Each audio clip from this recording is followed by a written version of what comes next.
Welcome to my recording. This is a bit of game history. It's this time. This is about a publisher. You may know him. It's a strategy. It's a well-known strategy game developer, Eugen Systems. Gonna talk a bit about their history and about their games and show a little bit of the development. Eugen Systems underwent. So first you can see here's a nice uh, company logo of them. So yeah, a big E with kind of horizontal uh, horizontal uh, line through it, and yeah. This is the logo of the company, and first we'll get into their history and into their start.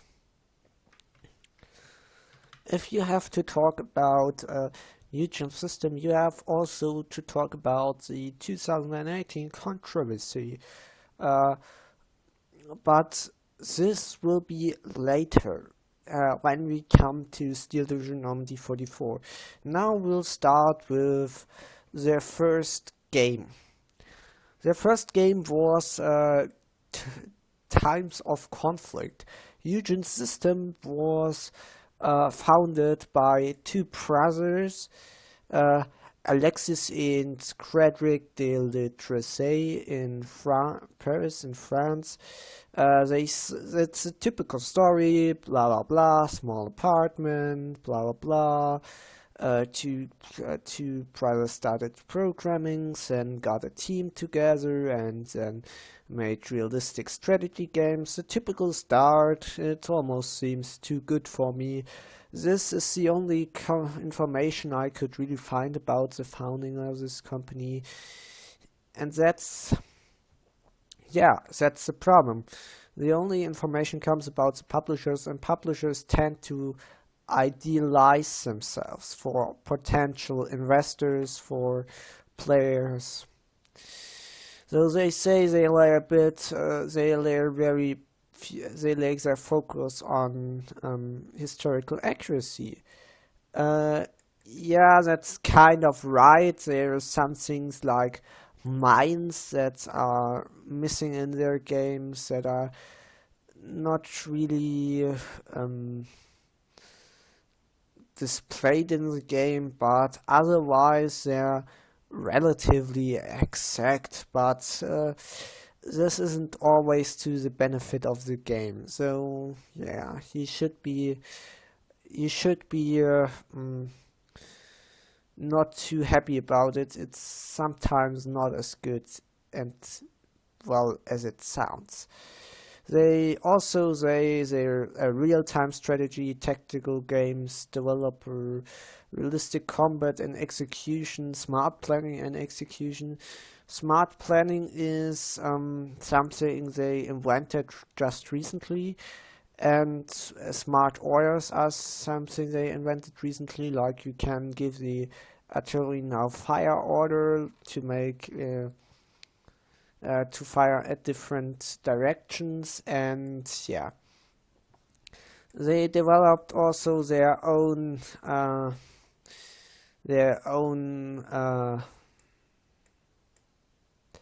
engine, which is the R.U.S.E engine, and it's about getting zoom and yeah, you can pretty much zoom in and out, very much in and very much out. So you have extreme detail. That's right. If you play on high resolution, you have this extreme detail. If you haven't got the fitting PC, then the graphics aren't that much. But okay.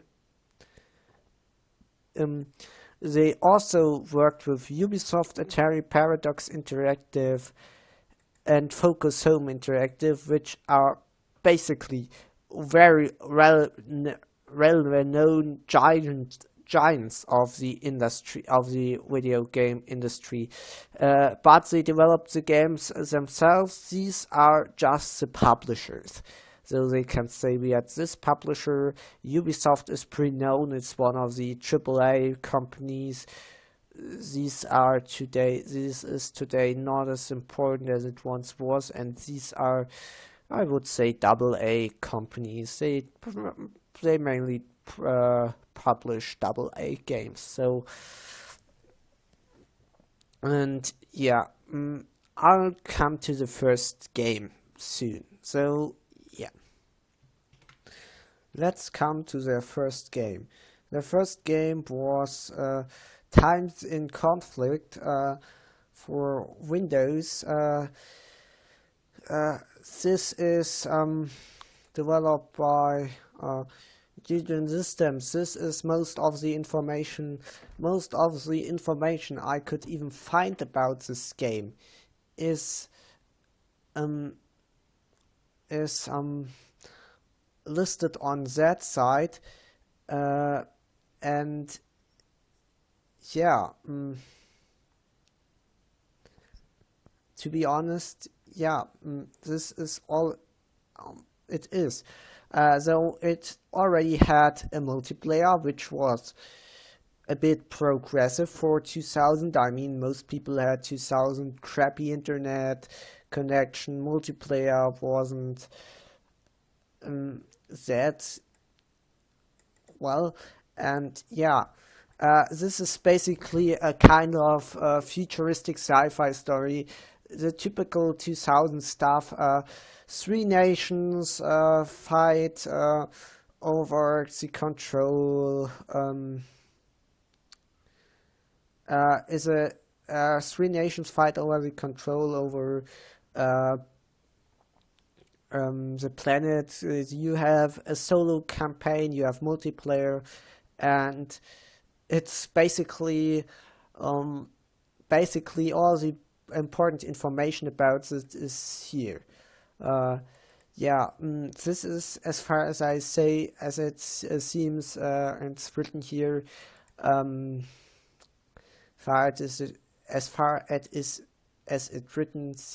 it is written here, this is a real-time strategy game already. This is basically the tradition for Eugen Systems. As far as I remember, there were no other stuff. They didn't publish any other kind of game. They just published, till now, real-time strategy games. Here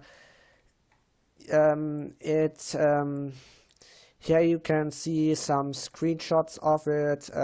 Here, of course, the cover art with on the game loading screen. You can see the menu, the campaign menu. You can see here that you could do a skirmish mode, which means basically you play versus AI in single player.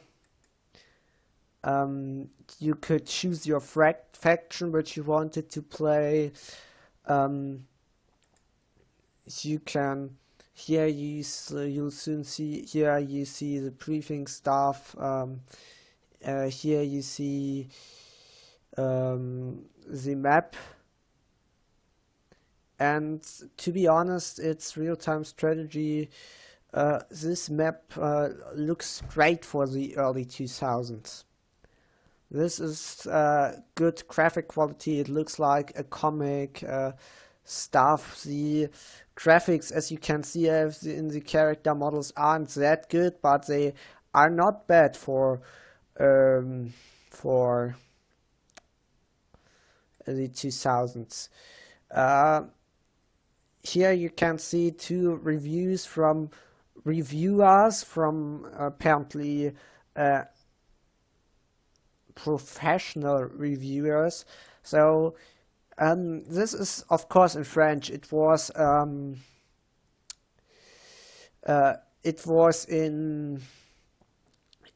written in French, of course, because this was a French game from a French developer who at this time hadn't got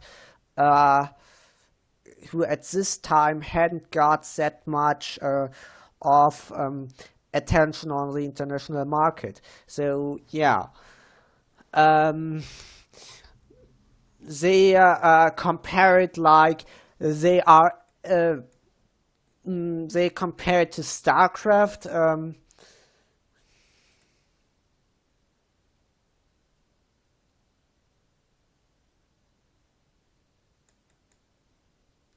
They say it's a good a very good surprise.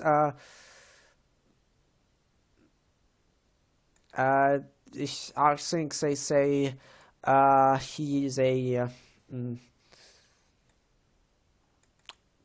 They mention the publisher, but they say it's mediocre.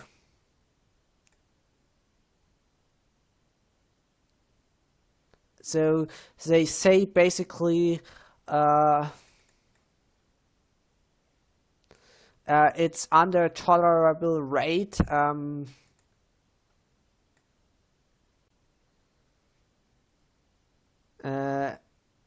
They don't give it a good review. Apparently, they say it costs too much money for what it is. 2 million, I think million was money. And they say it's got a price. I'm not sure.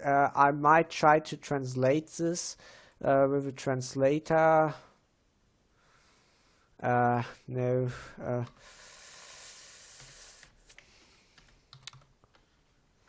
I'm German, so I'll use it firstly German. In English, this is also poor and appalling. This is times of conflict. If it is indeed a 3D, yeah. So they say basically it's you just want to engage it. They say the sounds are bad, the tanks are bad. You have to motivate the troops for some reason. They say there are a lot of bugs, and this product that Eugen delivered is unacceptable. So this is basically their earliest game, but apparently Eugen rose over that critic. They rose over the critic. You can see here the cover with the 3 factions, and yeah. So I must say this is very nice. This was basically the only site that I could find that even provided information on this game. So I'm happy that this site existed, whatever it is. And yeah, they seem to have a lot of insider information, and I'm very happy that this site exists. So I'll come to their second game straight away. If I find the pause button for my recording. The second game is Gladiators Galactic Circus Games.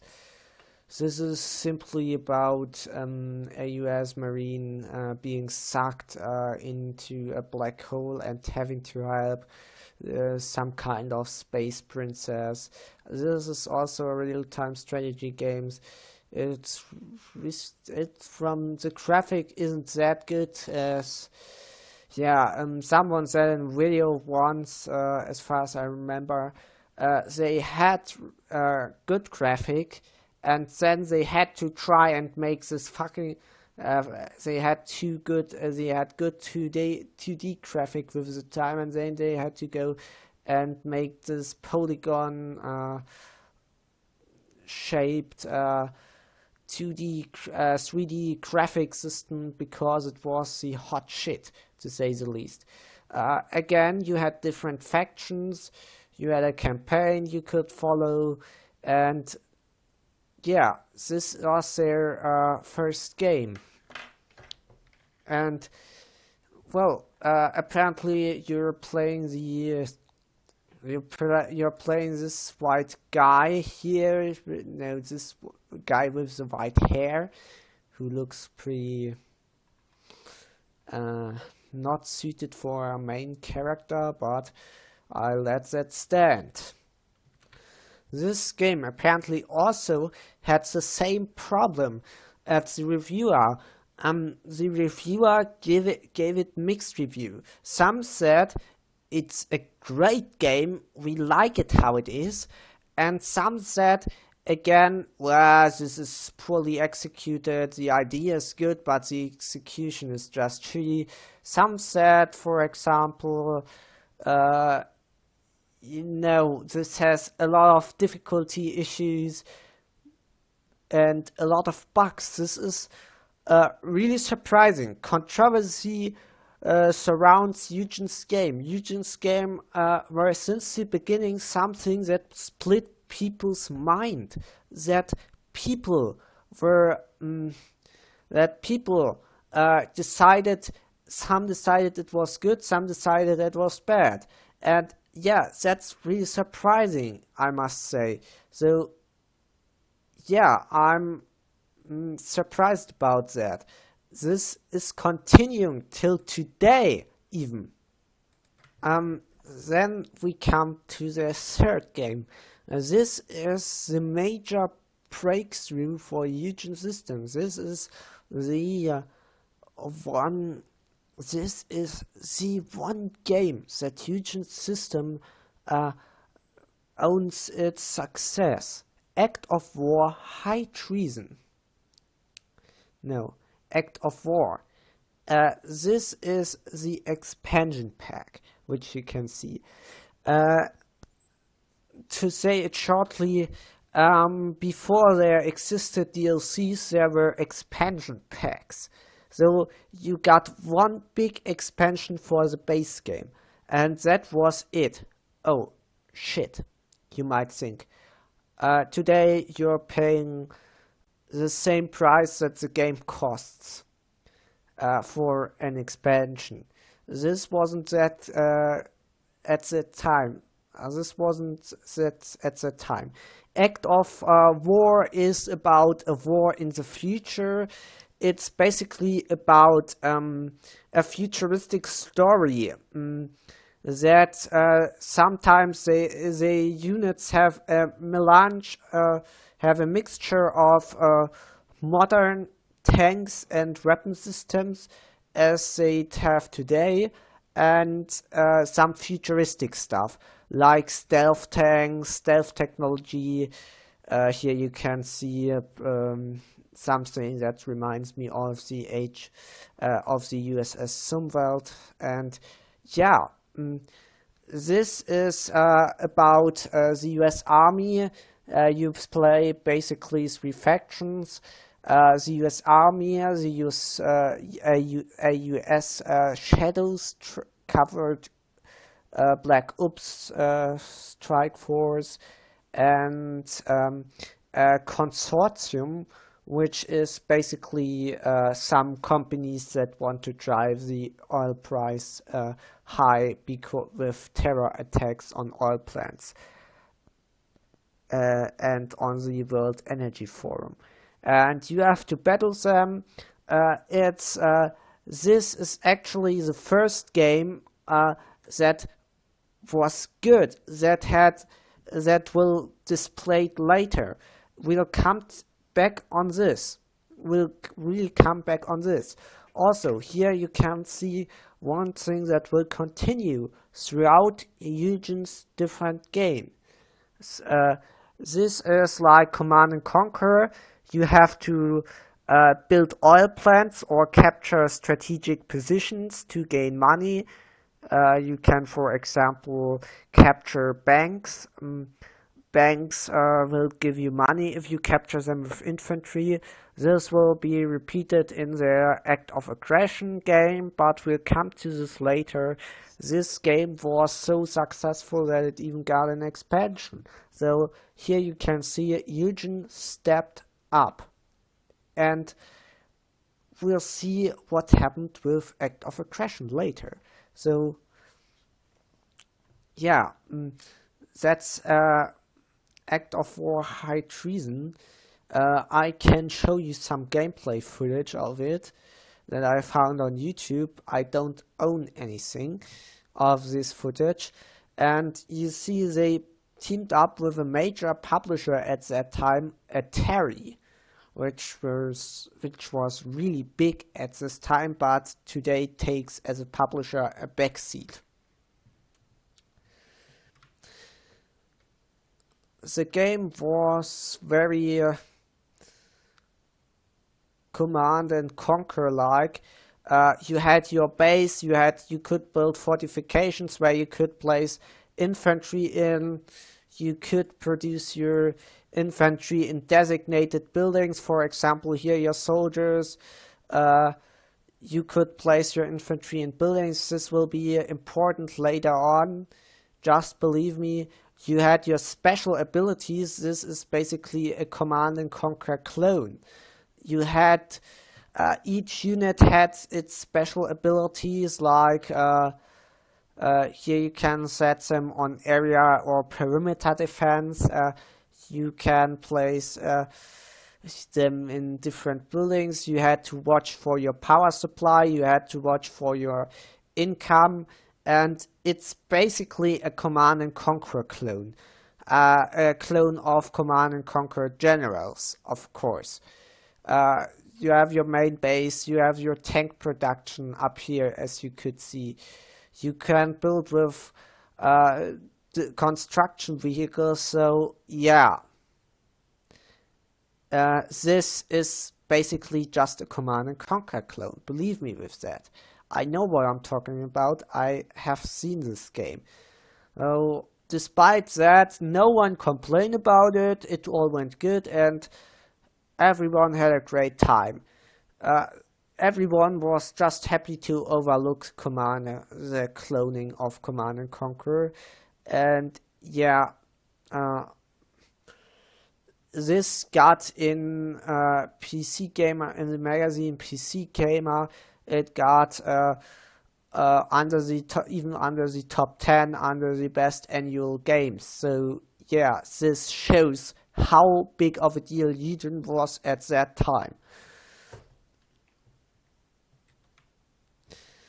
And as you can see here, this game had something annoying at this time.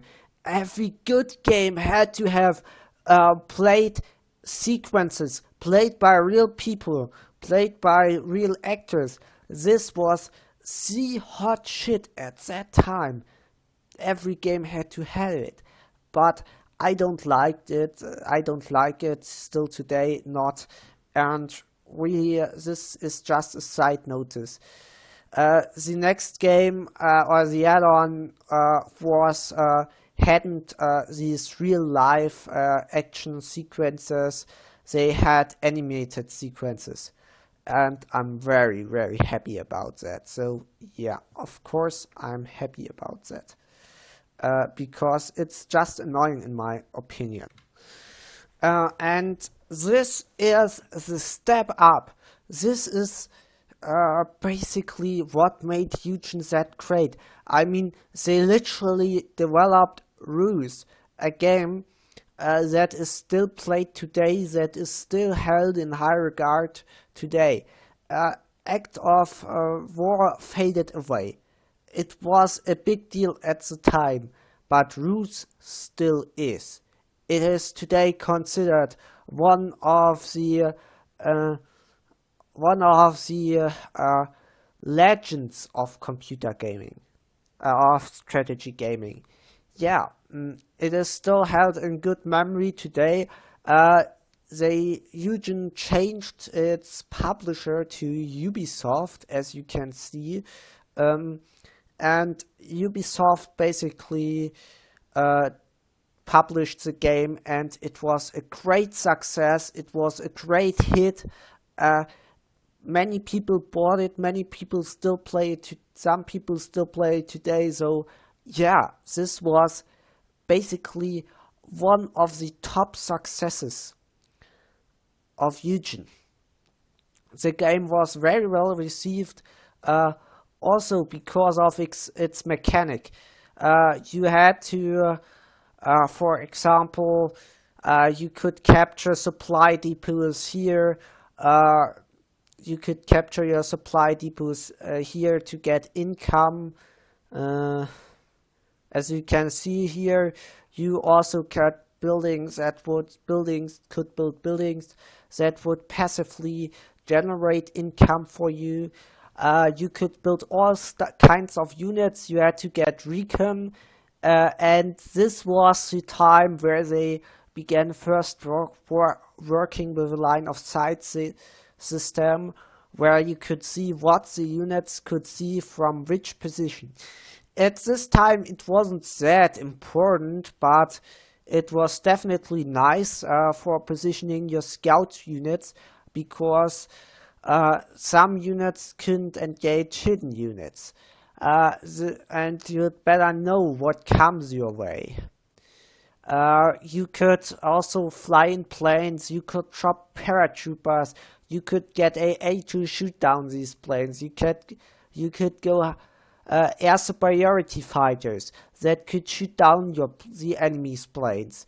The tactical depth of this game was very good, but then it was very well received, but then Eugen decided to make a step backwards. And here we come to and try out something new. I wouldn't say backwards, it ended in one of the best games of the series, but yeah, you see, it's kind of a step backwards because of one mechanic. It worked differently, though I think you can't really compare it. I think I'm being a little bit not so nice, but I think this game just played better than the follow-up game. So the problem is now that apparently OBS, I pressed the wrong shortcut and OBS didn't record this. But this is no problem, and here we are with, I cut it together. Here we are with a Wargame European Escalation. Wargame European Escalation is about, yeah, I just have to make sure it records, is about Cold War, basically gun hot. It plays in Europe. This is how the game looks. Not very nice, but it's okay. You could have some cinematic shot-ins. You here have the detailed units, like helicopters, like tanks, like artillery, like ATGMs. And you have here how a typical map looked like in this game. This is basically a very nice view. And yeah, this was the first game of the Wargame series. It received good reviews, and it was like this tactical RTS. Here you had to first get the deck building mechanics. Deck building mechanics were, as far as for those who don't know it, before it you had R.U.S.E. You could play different nation, and each nation had different units. But now you have many units, and you have to decide which unit you will take. At this time you could build decks from one nation, but it wasn't, there weren't many units around, so you had to use all all nations, because you'd, for example, at one nation like tanks, at the other nation like helicopters, at the other nation you'd like artillery. And this is basically European escalation. And you play Cold War gun hot against the Soviets, and yeah, it plays like this top-down perspective. You can manage your troops, you can tell them to engage, to fire position, you can order them to fire at a position you select, or you can group them into groups of maximum 4, and this was the start of the relatively successful wargame series. It isn't as well known as Ruse, but it has a reputation of its own, especially under strategy gamers. So, yeah, and then we'll go to wargame air-land battle. You just had helicopters, and I'll say soon what came in wargame air-land battles too. If I manage to cut it together in the right order. We'll see. Then we have wargame air-land battle. Wargame air-land battle featured everything it featured before, but it played in the Scandinavian area. So you were to reinforce Sweden and Norway because the Cold War gun hot scenario, whilst the first game played in mainland Europe, this played in Scandinavia. You had a Scandinavian map with different areas. You had now planes which you could call in from off map. You featured now further better developed nation decks. You could build a whole deck out of one nation. Nice. And you could, if you wanted, make the enemy's life hell. If you, for example, used like special attacks, you could, for example, go paratroopers who infiltrated the enemy's backlines, who delayed, for example, his movement, who got his morale down, who got his income down, like tactical nuclear strike, but it would have cost you points. Also, you could call in, the whole game was into days. Each day you could call in another squadron. Another nation would make another squadron available, like a mechanized regiment or tank regiment, and with every day you would get more squadrons available. But they cost you money to call in, like logistics points.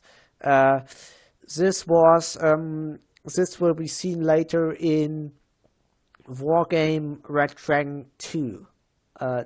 We will see in Wargame Red Dragon 2.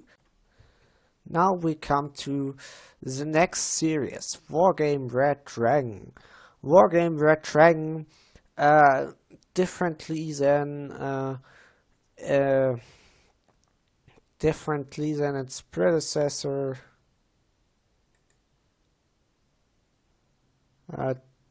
Wargame Red Dragon, differently than its predecessors already now featured ships. Yeah, you can get ships and naval battles now. You could get ships and naval battles now. Wargame Red Dragons didn't any free DLCs, like European Escalation got 4 free DLCs, Airland Battle got 2 free DLCs.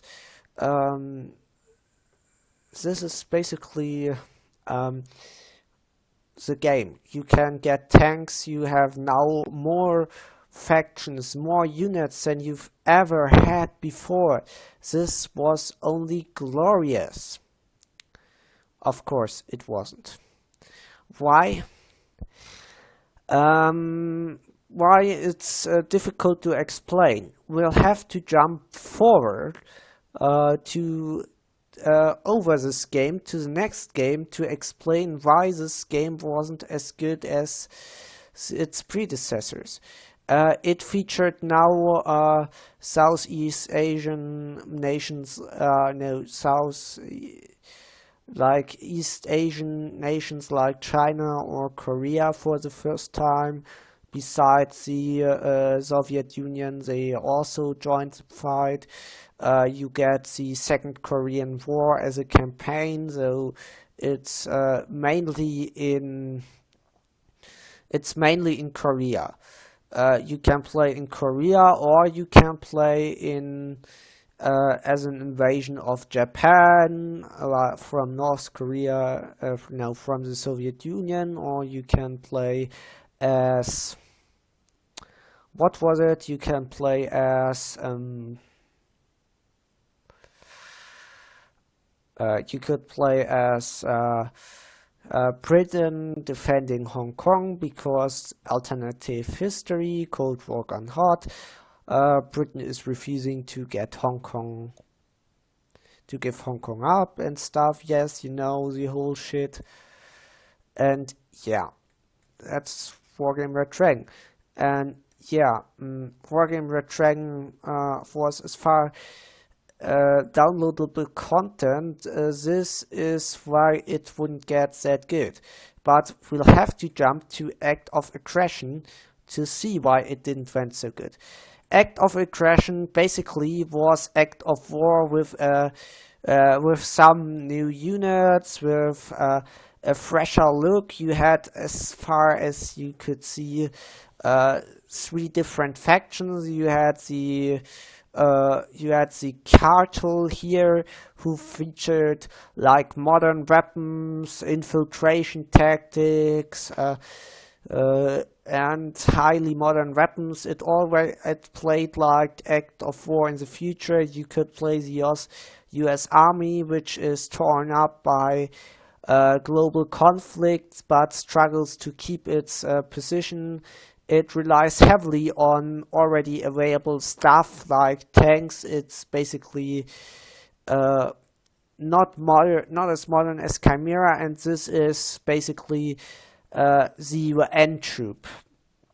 Chimera, it's like this fast international deployable intervention unit at crises, you can say. They planned to make a new Act of War. They really planned it. They had planes, they had tanks, they had infantry, they had it all, they had helicopters. And this time it wasn't just 2 resources, it was 4. You needed energy to power your base, you needed income to produce simple units, then you needed, as far as I remember, metal, aluminum, to upgrade your units and to build higher tier units, and then you needed for the highest tier upgrades and highest tier buildings, you needed rare earth. And this is a typical base building.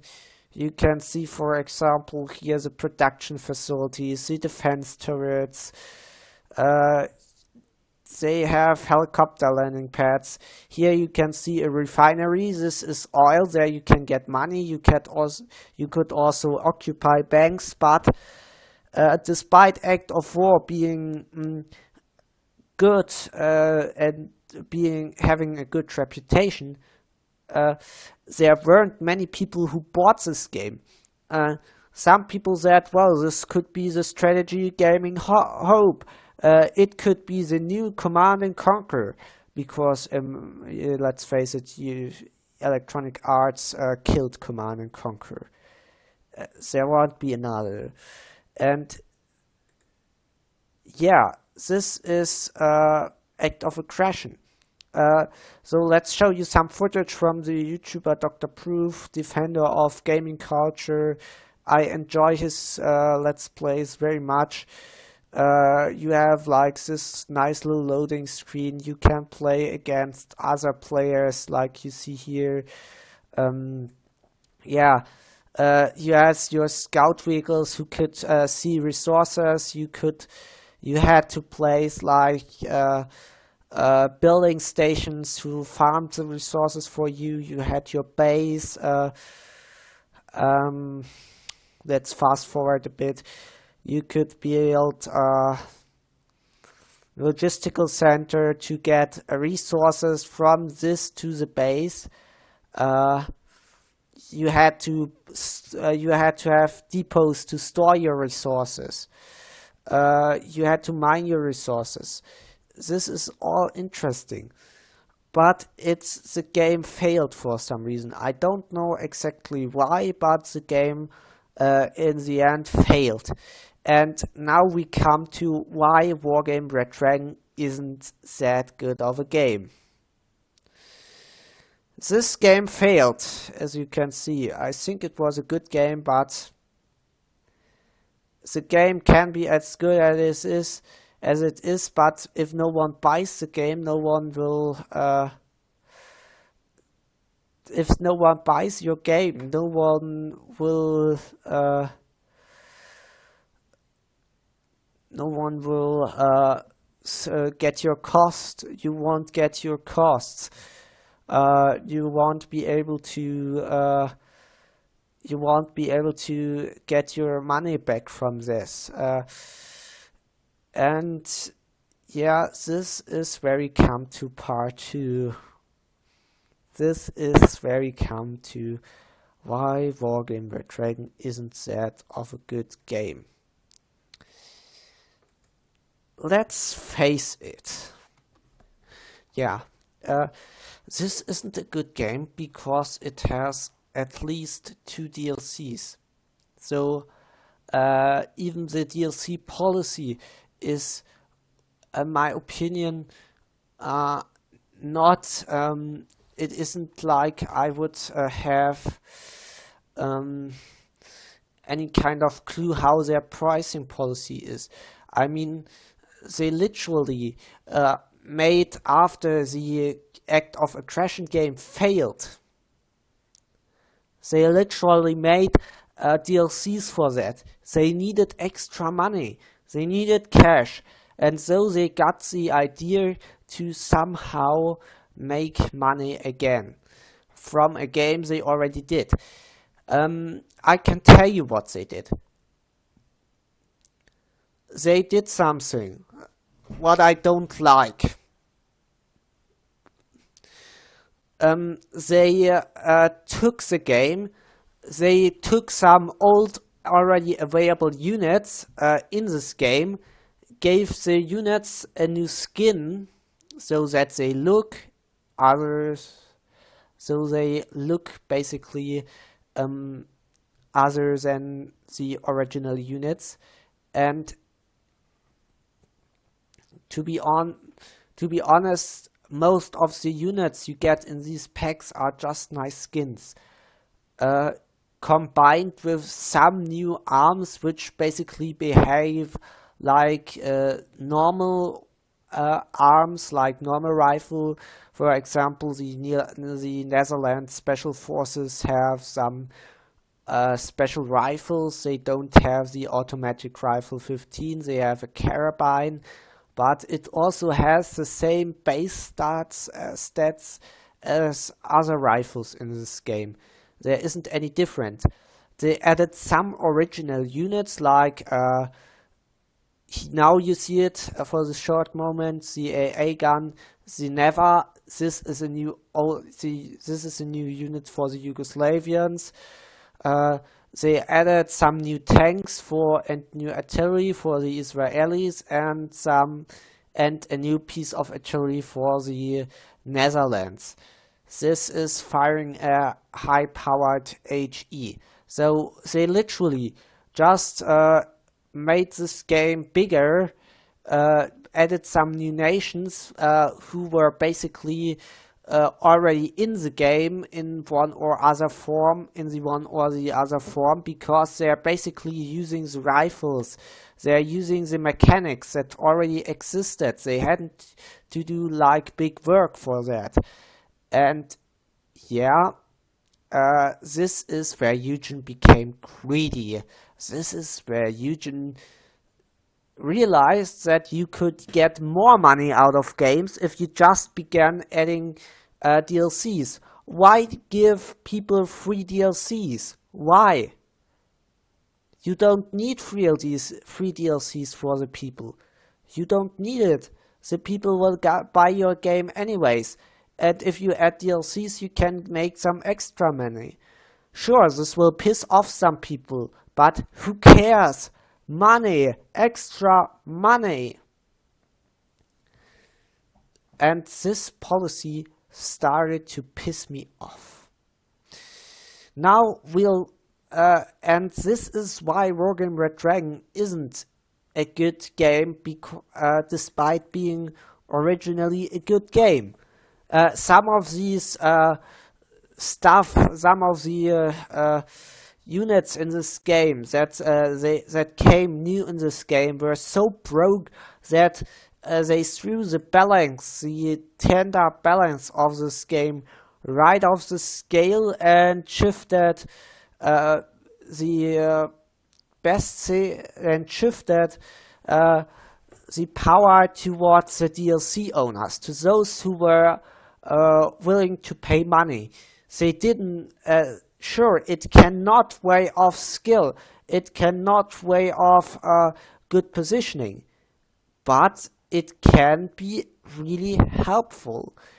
Also, one thing I have to criticize, in R.U.S.E. they already added the sideline features. Sidelines are in this game of a really, really big importance.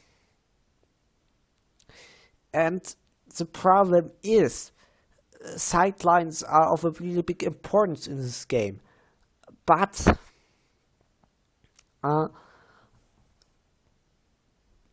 to be honest, the problem with sidelines is you can't see from which position you can see which sometimes leads to some odd places where you think, well, he should be able from this position to hit that tank. But yeah, that's the problem in this game. And this is why I gave it a negative review. So we'll get to the almost last game, Normandy 44.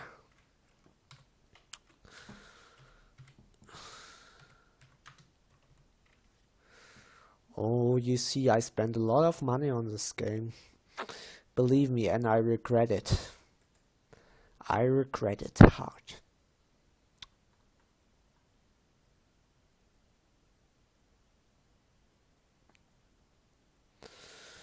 So, well, here you see Steel Division. Steel Division Normandy 44 is a real-time strategy game. If you zoom in, it just looks beautiful. This is an actual in-game scene.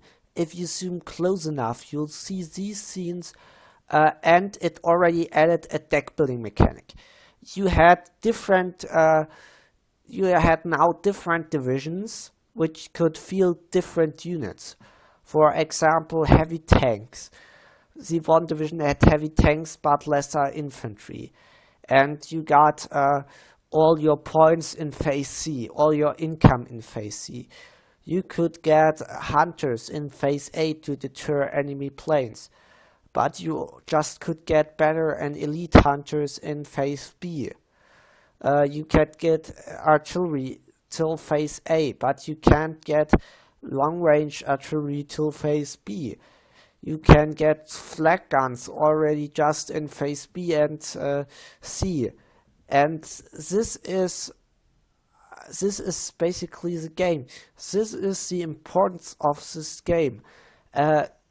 I spent a lot of money on it. This is the second wave. I think the second wave came for before Back to Hell was the first DLC, and the second wave was the second one.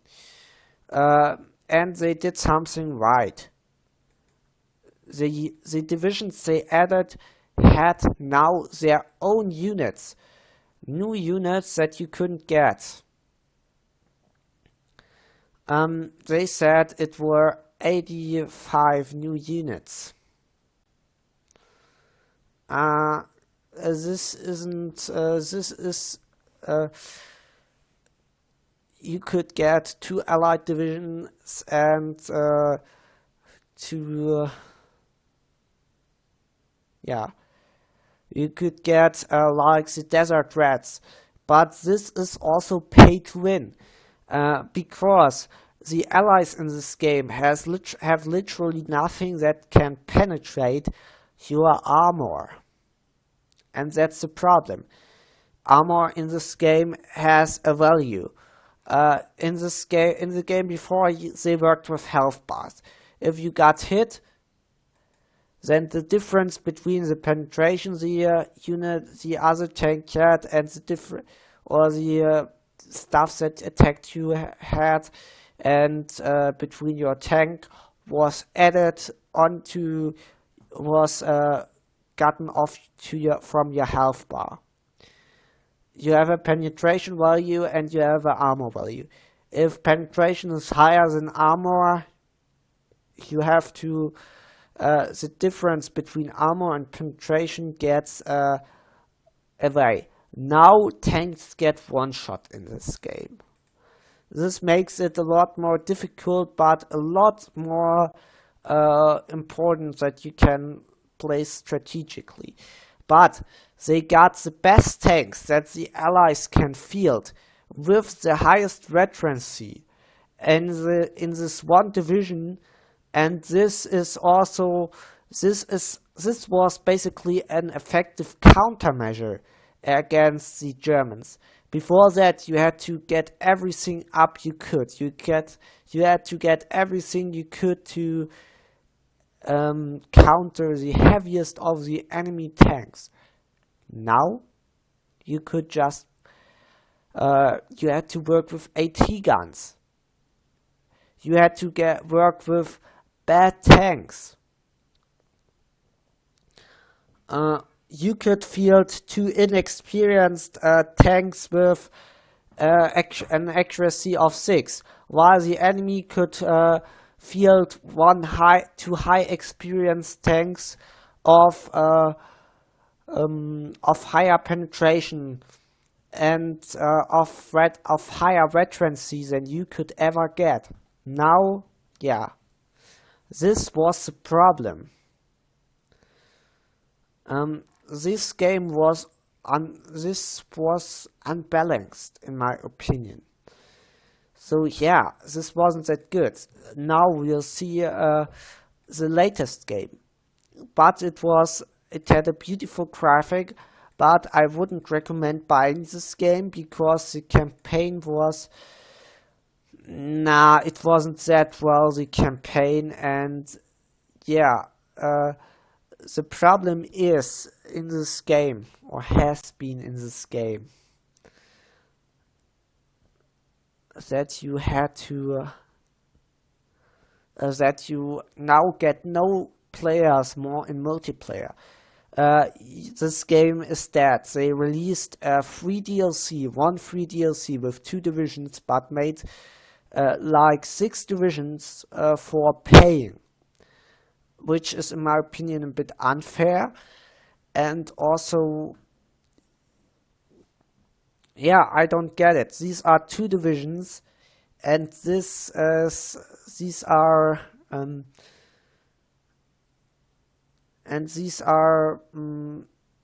like 4 divisions, and these cost 50 cents more than 2 divisions of this would cost. So I don't get it. So DLCs have been really just, well, nah. Sometimes I think Eugen's gonna get, is trying to get a little extra of the players. So we'll look at Steel Division 2. This game already wasn't that good received by the press, despite this being shown. Yeah, you can see that it got mostly positive, but just a 70%, 78% rating. So 71% for the main game. And yeah, that's the problem.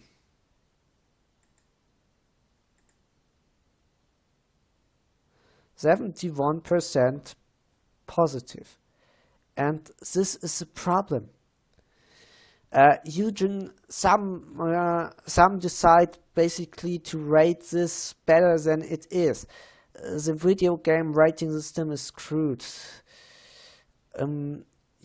This is clearly not a 5 out of 5 because you can do certain annoying tactics, and now we'll look at Steel Division 2. But between that and Steel Division 2 happened something at Eugen.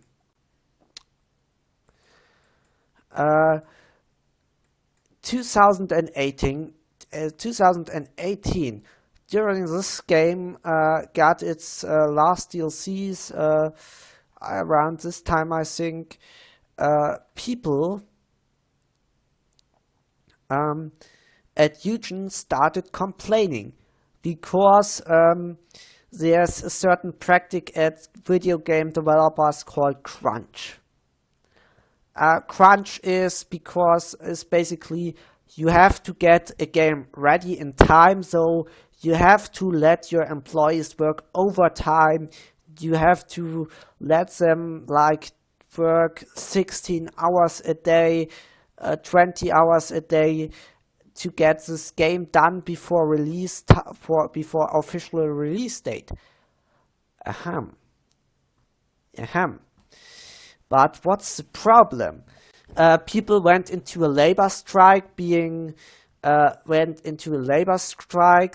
official syndicate of the French video game developer industry started complaining about and said yeah, they are totally right. You have no right to do it, and yeah, yeah, there, I think I'll find it there if it would load. No, this is not, no. I think it was somewhere down here behind Steel Division 2, Steel Division 2 Final Hours, Steel Division 2 blah blah blah blah blah blah. I think they actually posted, as far as I remember, they posted somewhere that they were on a strike. It was about unpaid overtime work hours. It was about unpaid. It was about bad working conditions, and people started complaining about it. Then there was an update that was never released, that you could put tanks into buildings and move tanks through woods, which would have been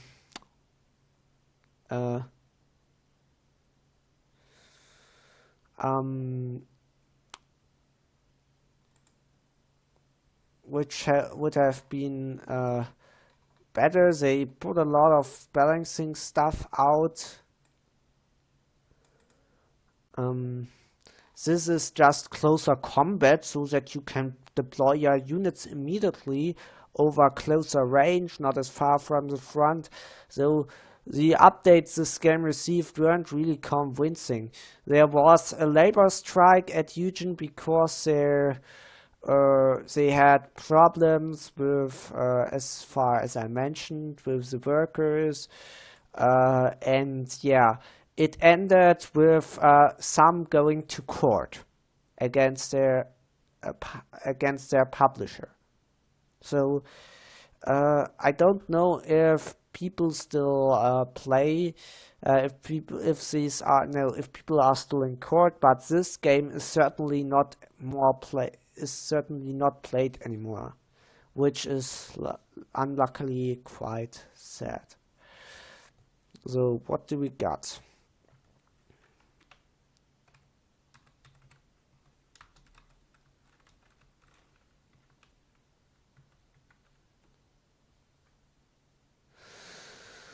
Oh, yeah, now we come to the last game.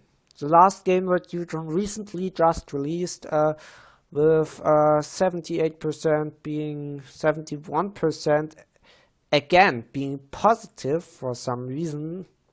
Again, the same number, 78% positive, 71% positive. I don't get it.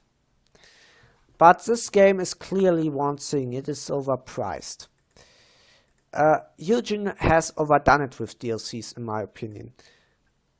I mean, I already got the Back to War pack because I own Steel Division 1. And they decided to get the History Pass and Death on the Vistula and the Reinforcement pack. So this game has gotten a lot of DLCs stuff. This is basically just cosmetics. You need it, you don't need it. The pre-order pack you'll never get, and these two are just very expensive. They are like together they are like 50 euros, and you pay 40 euros, so you pay 90 euros in total. Not that this would be that's high of a price for developers. I mean, you pay literally like 120 euro for Battlefield 1 if you want the full Battlefield 1 content. So let's think a bit about it. Steel Division 1, I think it was the General Deluxe Edition. So this is 70 euros, and you add 14 euros, you're coming out about 85 euro for the whole game. I already own it because I own the first game. Yeah, so no. So yeah, I could basically buy this game for a lesser price than you'd ever get. And Metacritic and Steam added Metacritic reviews. So, well, this is fair because publishers tend to praise their games and tell you how good their games are. This is basically, they have at least better stuff now. Some say it's worse than its predecessor, some say it's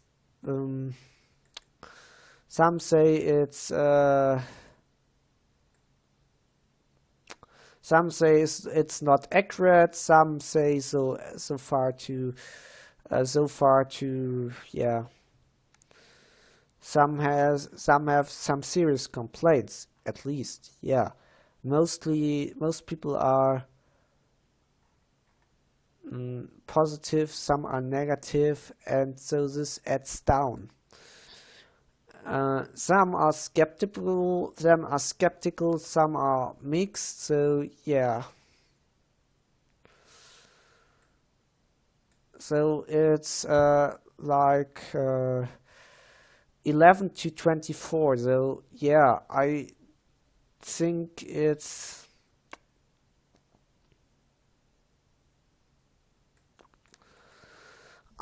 to be honest, the user score is 8.0. This is like 80%. The critic score is 73%. So the critics are mostly more critical, and the users are like more positive about this game. This game, I have been told, is still playable and still available, and I'm pretty much interesting to see what's coming.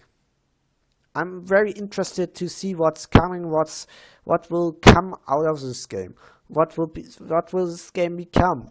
Why will this what will happen to this game? So I hope you liked my this stuff I told you about Eugen and their past.